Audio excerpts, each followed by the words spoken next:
Hey, what's up, guys? E aí, galera, tudo bem? Bom, hoje eu vou responder a pergunta do Alisson. O Alisson diz o seguinte: você poderia fazer um vídeo explicando o uso do into?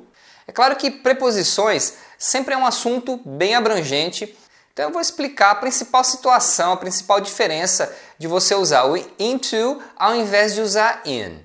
Então, por exemplo, eu poderia dizer assim: She walked in. She walked in.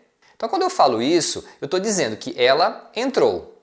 Né? Ela entrou em algum lugar, mas eu não disse em que lugar ela entrou, eu simplesmente disse isso. Você perguntou para mim, onde está a fulana? Eu falei, ela entrou. She walked in. Então, uma das formas de você falar entrar é walk in. Você entrou caminhando. Agora, se você fosse dizer para onde ela entrou, aí você trocaria o in por into. Então, você diria, She walked into the room to see what was happening. She walked into the room to see what was happening. Então, nesses dois exemplos, a diferença é que o into você usa sempre que você indicar o lugar para onde a pessoa entrou. Eu poderia dizer também, The dog ran in. The dog ran in. Eu estou dizendo que o cachorro entrou correndo em algum lugar.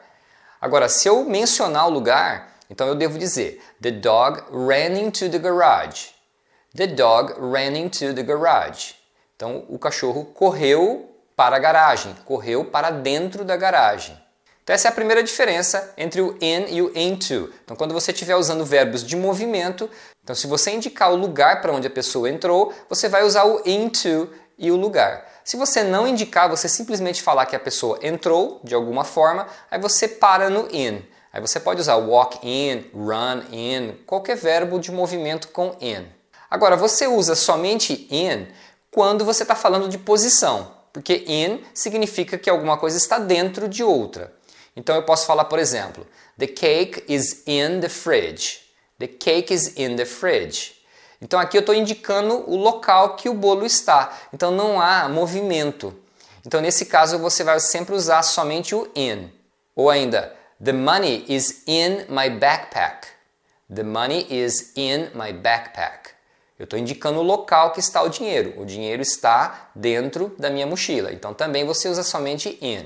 Agora, claro que você vai encontrar várias expressões, vários verbos especiais que usam o into porque eles têm um significado próprio.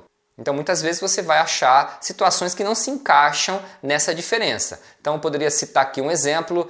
He got into a car accident. He got into a car accident. Ele se envolveu num acidente de carro.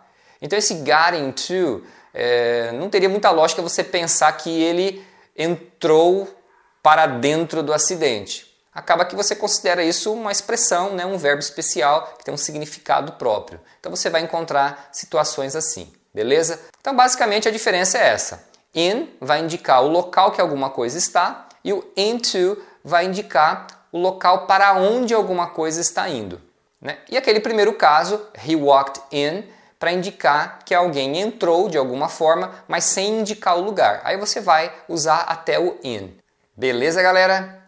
E um recadinho, o nosso workshop, o segundo workshop do Manual do Inglês, já está no ar. Para quem ainda não conhece, o workshop do Manual do Inglês é um evento online onde eu abordo diversos assuntos que vão ajudar você a desenvolver e melhorar o seu inglês.